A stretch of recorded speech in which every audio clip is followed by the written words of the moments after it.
Sabe aquela preocupação com a roupa que a gente vai usar? Aquela coisa de pensar, o que será que vão achar?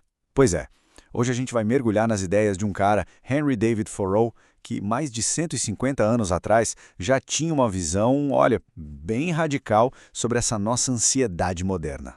É que no dia a dia, né, tem essa pressão quase que invisível para a gente se vestir de um certo jeito. E junto com ela, claro, vem o julgamento. A gente julga, a gente é julgado. Mas a pergunta que fica é, será que as nossas roupas definem quem a gente é de verdade? E o mais curioso é que essa ansiedade toda não é coisa de agora, não. O Thoreau, lá no meio do mato, vivendo uma vida super simples, já sacava tudo isso. E a perspectiva dele, olha, continua incrivelmente atual. Bom, então vamos começar pelo começo, segundo o Thoreau. Para ele, a coisa toda parte de uma observação bem direta. A gente escolhe roupa muito mais por querer algo novo ou pelo que os outros vão pensar do que por precisar de verdade. A sacada dele era que a gente acaba vendo a roupa antes de ver a pessoa. Ele resumiu isso de um jeito genial. Conhecemos poucos homens, mas muitos casacos e calças curtas.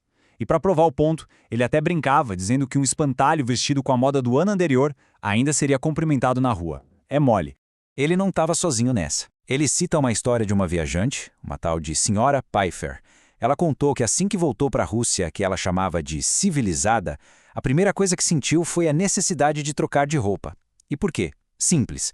Porque é nesses lugares civilizados que a aparência parece que conta mais do que tudo. Ok, então se o lance não é seguir moda, nem a opinião dos outros, para que serve a roupa, afinal? Qual é o verdadeiro propósito dela? Agora a gente entra no coração da filosofia do Thoreau sobre o assunto. E para ele, a resposta era, assim, de uma simplicidade radical. Roupa tem duas funções básicas. Primeiro, manter o calor do corpo. E segundo, na nossa sociedade, cobrir a nudez. E só, acabou. Ponto final. Tudo que vai além disso, para ele, já é desvio, já é outra coisa. É aqui que a gente vê o tamanho do contraste, né? De um lado, a ideia do Thoreau, foco total na utilidade, na necessidade. Do outro, a neura da sociedade com o que é novo e com o que os outros vão pensar. São literalmente dois mundos que não se conversam.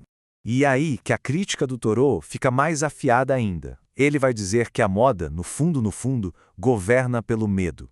O medo de ser diferente. Ele percebeu uma coisa maluca. As pessoas tinham mais medo de andar pela cidade com uma calça remendada do que com, sei lá, a consciência pesada. Parece que a dor de ser julgado pela aparência era pior do que a dor de uma perna quebrada. Pensa nisso. Ele chegou a batizar essa força invisível. Uma vez, ele pediu para uma costureira fazer uma roupa de um jeito específico e a resposta dela foi: "Ah, mas eles não fazem mais assim."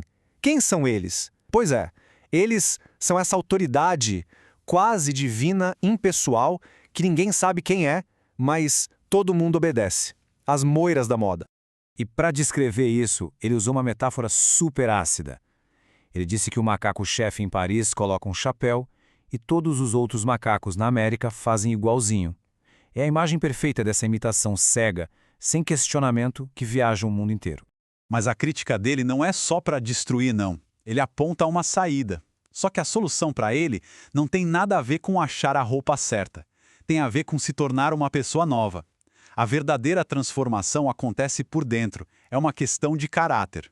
E essa é a ideia central de tudo. O que ele diz é, cuidado com qualquer projeto que peça roupas novas em vez de uma pessoa nova para usar as roupas. Ou seja, quem faz a coisa é muito mais importante que a fantasia que se usa para fazer. A mudança de verdade é na pessoa, não no guarda-roupa.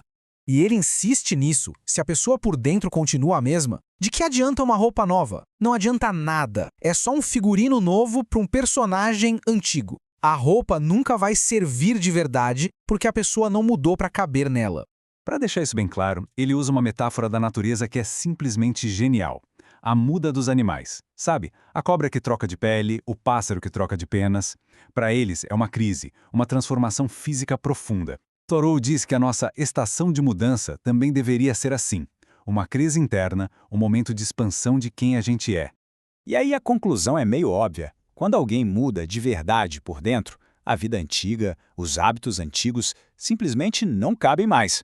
Ele usa outra metáfora famosa. Seria como colocar vinho novo em odres velhos. A estrutura antiga racha, ela não aguenta a essência nova.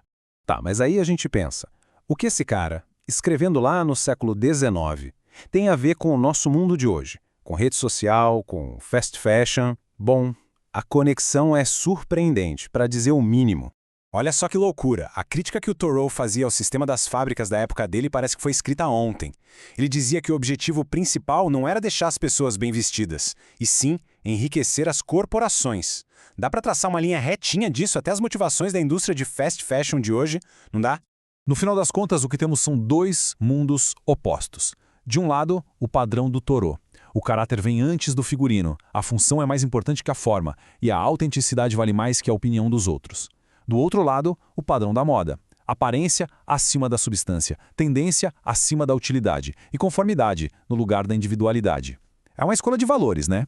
E tudo isso nos deixa com uma pergunta. Uma pergunta que continua ecoando e é talvez mais importante hoje do que na época dele. Qual é a nossa relação de verdade com o que a gente veste? As roupas são uma ferramenta que a gente usa ou será que nós é que viramos a ferramenta delas?